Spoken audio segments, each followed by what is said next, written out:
The great orrery of worlds, suspended in the null-gravity heart of the concordance chamber, pulsed with a malevolent crimson.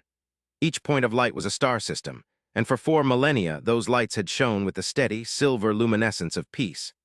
Now, a wound of deep red bled across the Orion spur, a stain spreading with a speed that defied the established laws of interstellar travel. It was a visual representation of a truth so profound, so devastating, that the assembled minds in the chamber struggled to process it. The peace, a construct of unimaginable diplomatic effort, a legacy sealed in treaties written on membranes of captured nebulae and encoded in crystalline memory that would outlast suns, was faltering. High Executor Valerius of the Cygnian Ascendancy stood upon his designated dais, his avian features taut, the fine, iridescent feathers around his ocular sensors smoothed back in a gesture of profound stress. His species did not know fear in the primal, shrieking sense of lesser beings. They knew only the cold, precise calculus of failure, and the orrery before him was a monument to it. He watched the crimson tide consume the system of a junior concordance member, a species of silicon-based life known for their intricate philosophies and their inability to comprehend violence.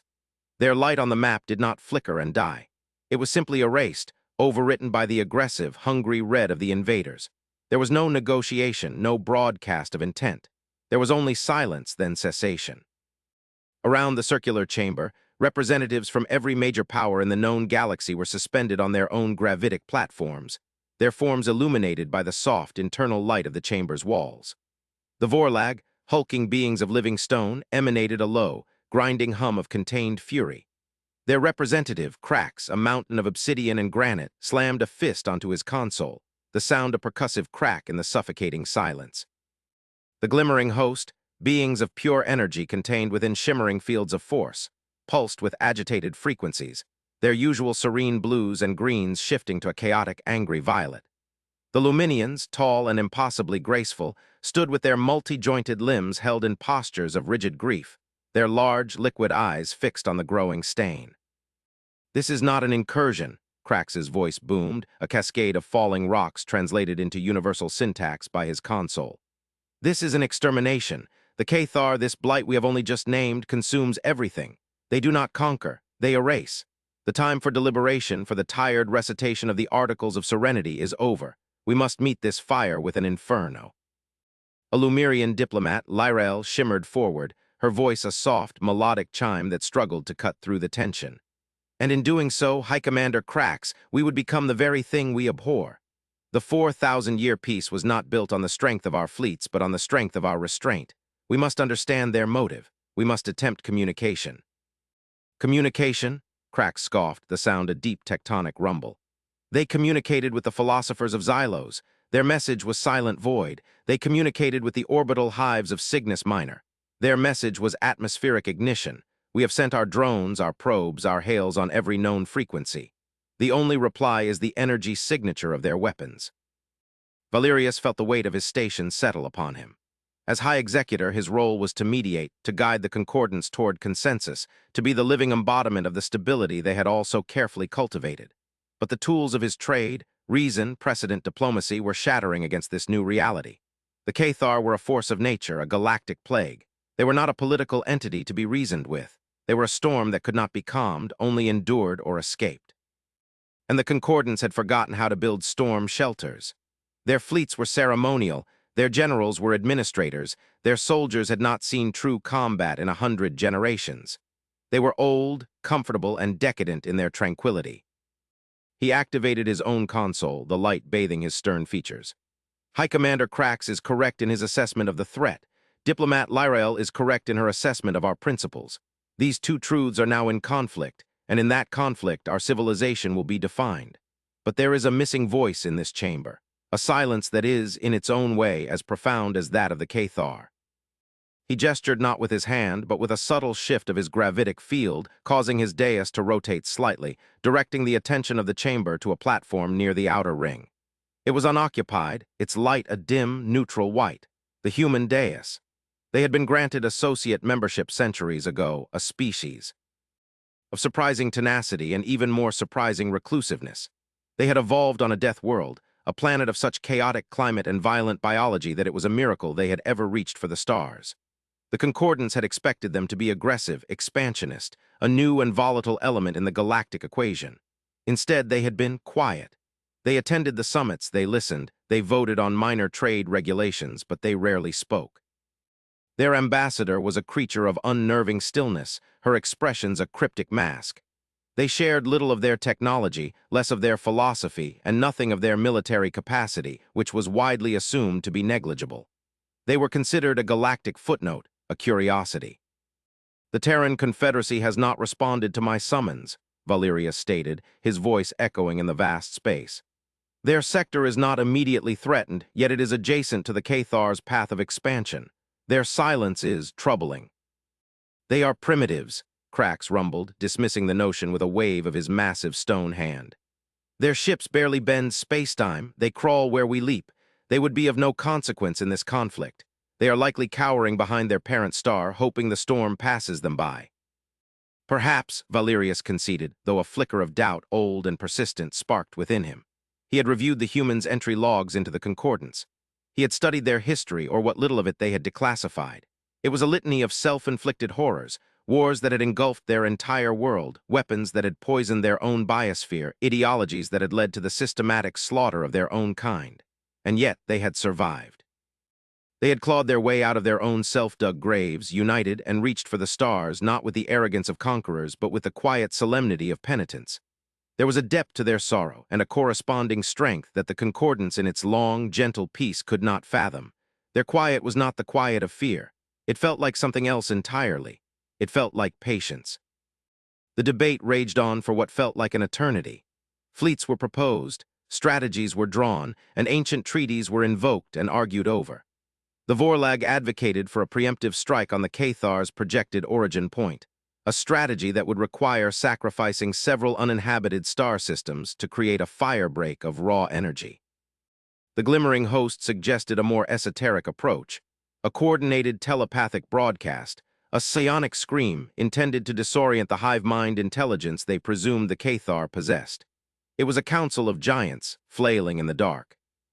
And then, as the orrery showed the Cathar fleet altering its course toward the Cygnus system, Valerius's own home, a soft chime echoed through the chamber.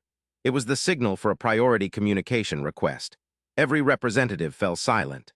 The light on the human dais shifted from white to a calm, steady blue, a request to speak.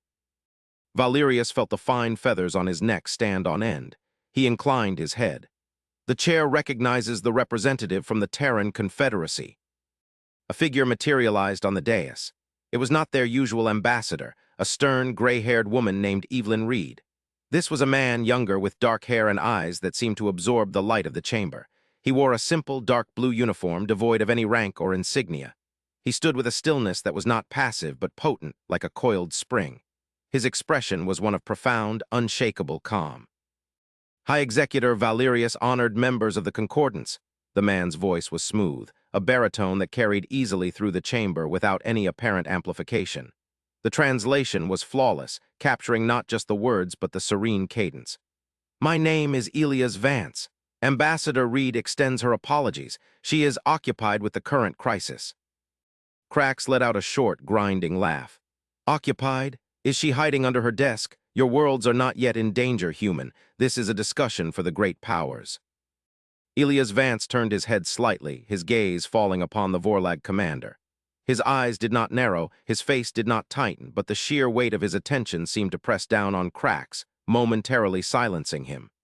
"The danger is to the Concordance, High Commander. Humanity is a part of the Concordance. Therefore, the danger is to us."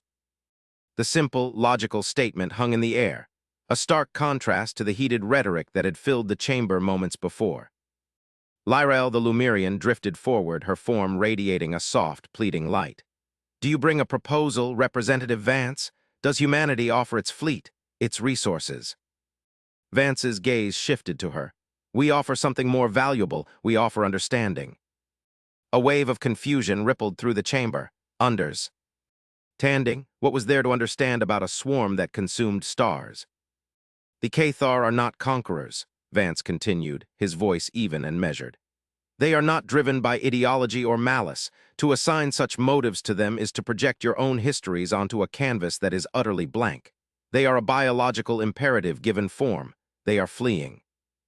The chamber, which had been murmuring with discontent, fell into a profound silence. Valerius felt his mind reeling. Fleeing. The force that had erased 3 star systems without breaking stride was running away. Impossible, Crax grumbled, though his voice lacked its earlier conviction. Their trajectory is one of expansion, not retreat. They move from their core outward. You have mistaken their nest for their origin, Vance replied calmly.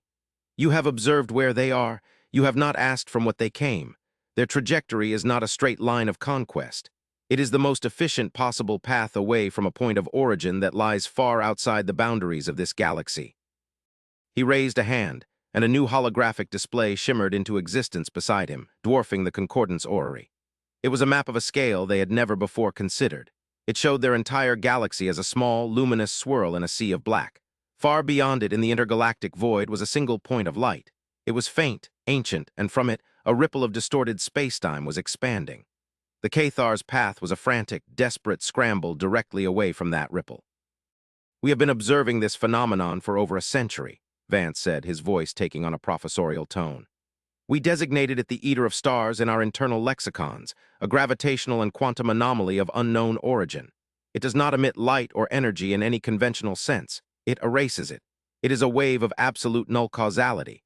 Anything it touches, matter, energy, space-time itself, ceases to have ever existed. Valerius stared at the human's display, a coldness seeping into his very being that had nothing to do with the chamber's temperature. The Cathar were not the storm. They were the first raindrops.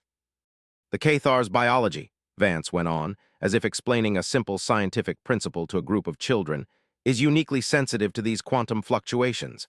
They can feel this nothing, approaching. Their expansion is not an act of aggression. It is the desperate flight of an entire species. They are consuming the resources of the systems in their path to fuel a generational exodus that has lasted for millennia, fleeing a threat you were not even aware existed. Their violence is the incidental, unthinking panic of a stampeding herd. The implications of his words settled over the chamber like a shroud. The greatest threat the Concordance had ever faced was not an enemy to be fought, but a terrified refugee. And behind them was a predator of cosmic, almost theological, proportions. And what of the attack on Cygnus? Valerius asked, his own voice sounding hollow to him. My home system, they are heading directly for us. Vance's calm expression finally shifted, softening into something that might have been sympathy. The Cygnus system lies on their most direct escape vector. But there is another reason. The star in your system, Valerius, is a blue supergiant. Its gravitational well is immense. The Cathar do not intend to consume your worlds. They intend to use your star as a gravitational slingshot, to fling their entire civilization deeper into the galaxy at a velocity you cannot comprehend. The process will, of course, destabilize the star and extinguish all life in the system. It is not an act of malice. To them, your civilization is an obstacle, an unfortunate bit of stellar geography. The cold, clinical explanation was more terrifying than any declaration of war. Their destruction was to be a footnote in the survival calculus of another species. Crax found his voice again, a low, dangerous growl. Then your understanding changes nothing. They are still a threat that must be eliminated. They must be stopped before they reach Cygnus. Vance turned back to the Vorlag. Eliminated? High Commander, you speak of destroying a species that is, itself, a victim. You propose to slaughter the survivors of a cataclysm. Is that the principle upon which the 4,000-year peace was built? The question was a blade, and it cut deep. It exposed the hypocrisy at the heart of their panic. They were ready to abandon 4 millennia of principle at the first true test. We have no choice, Crax roared.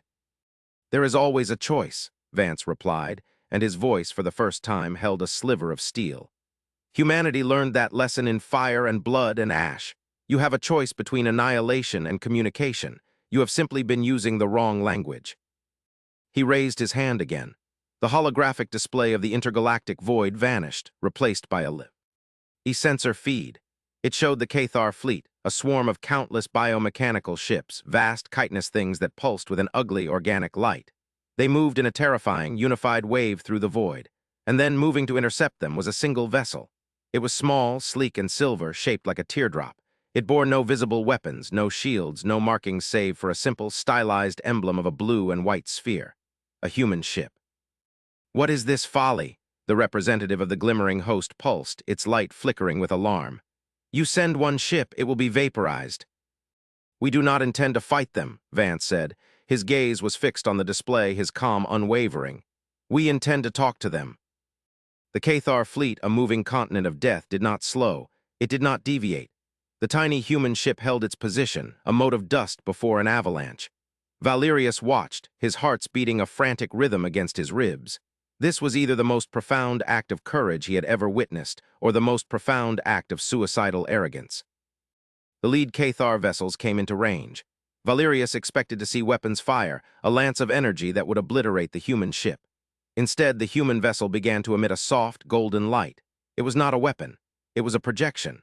The light coalesced, forming a complex, three-dimensional geometric pattern that pulsed and shifted in a hypnotic, intricate rhythm. It was a shape of pure mathematics, a visual representation of quantum states and harmonic frequencies. It was a language without words, without sound. It was the language of physics itself. The Cathar fleet, which had ignored every hail, every threat, every attempt at contact, began to react. The lead ships slowed, their organic pulsing changing in frequency. They began to rearrange their formation, not for attack, but to better observe the shimmering golden equation being projected before them. "What are you doing?" Lyrael whispered, her voice filled with awe. "Their language is not verbal or symbolic," Vance explained, his eyes never leaving the screen. "It is biological and environmental. They communicate through quantum entanglement hardwired into their hive mind. They perceive reality as a series of complex equations. For centuries, we have been studying the faint quantum echoes they leave in their wake, reverse engineering their syntax. What you are seeing is the first sentence of our conversation. It translates roughly to, 'We see your fear.' The equation of your flight path is inefficient. There is a better solution." The entire concordance chamber was silent, every representative staring, transfixed, at the display. The vast, terrifying swarm of Cathar ships was now arrayed in a silent, attentive crescent around the lone human vessel. The human ship altered its projection. The golden equation shifted, morphed, and then resolved into a new pattern, a star chart, but one that depicted gravitational currents and spacetime conduits, pathways through the universe that the Concordance's science had never even theorized. It showed a new path for the Cathar, a corridor of stable spacetime that would lead them away from Cygnus, away from the Concordance, and into a sparsely populated arm of the galaxy where they could continue their exodus without harming any sentient life. It was a map to a sanctuary. "You offer them a way out," Valerius breathed, the realization dawning on him. "We offer them what the Concordance should have offered from the beginning," Vance said, a note of quiet rebuke in his tone. "A helping hand. We are not telling them to run, we are showing them how to survive. That is the foundation of a lasting peace, not the threat of mutual destruction, but the promise of mutual survival." The Cathar fleet remained motionless for a long, tense moment. Then the lead vessel pulsed with a new light, a soft, deep blue. It replicated a small portion of the human's mathematical projection, a gesture of acknowledgement, an answer. Then, with a fluid grace that belied its immense size, it turned. The entire fleet followed, a silent, disciplined river of ships, altering their course to follow the new path laid out for them by the humans. They flowed past the human ship, a tide of silent refugees, their threatening aura replaced by a palpable sense of gratitude. The crisis was over, not with a bang, not with a glorious battle, but with a quiet conversation held in the universal language of mathematics. The 4,000-year peace had not been broken. It had been tested, and it had been saved, not by the ancient powers and their grand fleets, but by the quiet, unassuming newcomers who had chosen to understand before they chose to fear. Valerius stared at the human representative, Elias Vance. He saw not a primitive, but a member of a species that had traversed a psychological landscape of which the Concordance had no maps. They had faced their own inner darkness and erged, not hardened, but wise. Their calmness was not apathy. It was the result of immense, unimaginable preparation. Their silence was not ignorance. It was the quiet confidence of those who listen more than they speak. He felt a profound sense of humility, a feeling he had not experienced in a millennium. His entire civilization, for all its pomp and history, had been reduced to frightened children, while the humans had been the calm, collected adults in the room.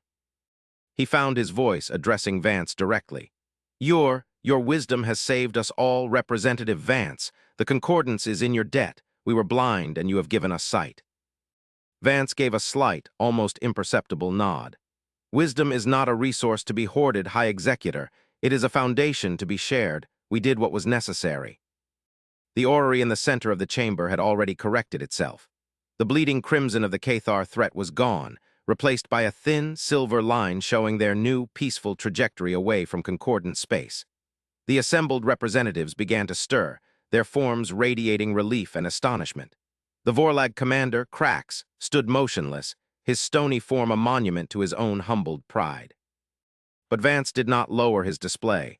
The image of the single human ship and the departing Cathar fleet remained. "The immediate crisis is averted," he said, his voice drawing all attention back to him. "But the Cathar were only a symptom. The disease remains." He gestured, and the display zoomed out past the Cathar, past the edge of the galaxy, back to the chillingly empty expanse of the intergalactic void and the faint, spreading ripple of the Eater of Stars. "This is the true threat," Vance stated, his serene expression finally hardening into one of profound gravity. "We do not know what it is, a weapon from a forgotten war, a natural phenomenon, the death knell of a dying universe. Our models are inconclusive, but our projections are not. It is accelerating. In approximately 5,000 standard years, it will reach the outer perimeter of this galaxy." A new kind of cold, far deeper and more terrifying than before, descended upon the chamber. They had been so focused on the immediate danger that they had forgotten the revelation that had preceded it. They had been saved from a house fire, only to be told the sun was going out. "Why," Lyrael's soft voice trembled, "why have you not shared this with us before?" Vance's gaze was unflinching. "Would you have listened? Centuries ago, when we first joined this concordance, we tried to speak of existential preparation, of long-term strategic observation. We were dismissed as provincial, paranoid, a young species still haunted by the ghosts of its own violent past. You were content in your long peace. You believed it was permanent. You had forgotten the fundamental truth of the universe, that tranquility is a temporary, anomalous state. The cosmos is inherently hostile to life. Peace is not a gift. It is an achievement, and it must be perpetually defended not just against fleets and armies, but against entropy, against ignorance, and against the cold, silent things that crawl in the dark between the galaxies." His words were a quiet indictment of their entire civilization. He was right. Valerius knew he was right. They had become complacent, arrogant in their serenity. "Humanity has a different philosophy," Vance continued. "Our own history taught us a brutal lesson. The greatest threats are the ones you do not see coming.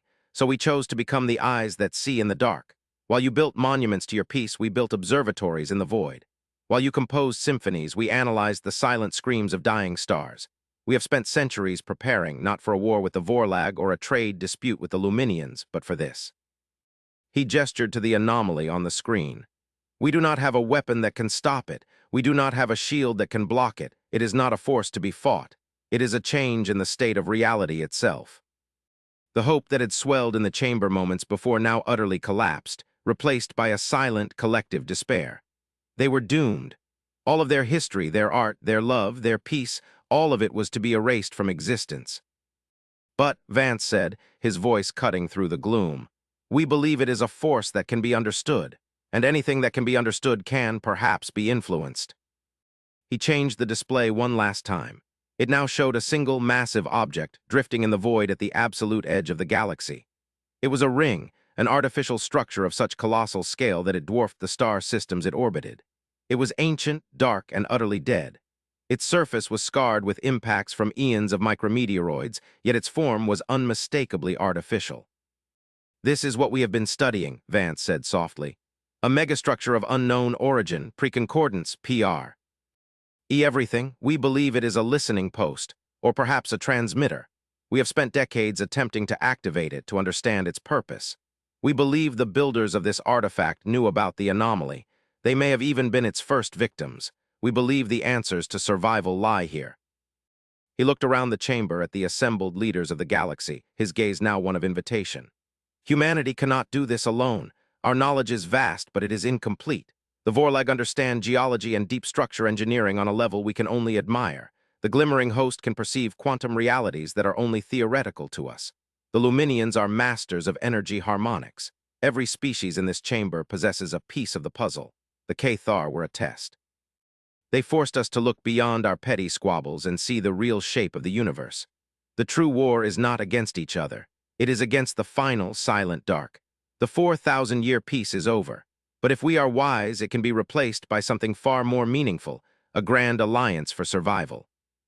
The chamber was still. Valerius looked at the faces of his peers, the humbled stone of Crax, the shimmering awe of the host, the tear-streaked face of Lyrael. He saw not fear, but a dawning, terrible, and yet magnificent purpose. The peace had made them weak. This new, terrifying truth could make them strong. It could forge them into something greater than they had ever been. He stepped forward, his own voice clear and strong, resonating with a conviction he had not felt in centuries. The Cygnian ascendancy accepts this alliance. Our shipyards, our scientists, our knowledge, it is yours. We will stand with humanity. One by one, the other representatives followed. Crax of the Vorlag gave a slow, grinding nod of assent. The glimmering host pulsed a brilliant, resolute gold. A chorus of agreement rose from every corner of the chamber. The old divisions, the ancient prides, they were all melting away in the face of this ultimate, shared destiny. Elias Vance watched them, the barest hint of a smile touching his lips. It was not a smile of triumph, but of relief. His species had been standing watch alone in the dark for so long. Now, finally, they had allies. The camera of the mind pulls back from the great concordance chamber. It is no longer a place of stagnant tradition, but the heart of a new, vibrant purpose. It pulls back further, showing the star systems of the galaxy, no longer isolated points of light, but nodes in a growing network of shared knowledge and common cause. It pulls back further still to the edge of the galactic spiral, where the ancient, silent ring waits. And further still into the chilling, absolute blackness of the intergalactic void, where the silent, patient wave of non-existence continues its inexorable advance. The universe was larger, older, and more terrifying than they had ever imagined. But for the first time, its inhabitants were no longer facing it alone. The peace had faltered, but in its place, something far stronger had begun to grow.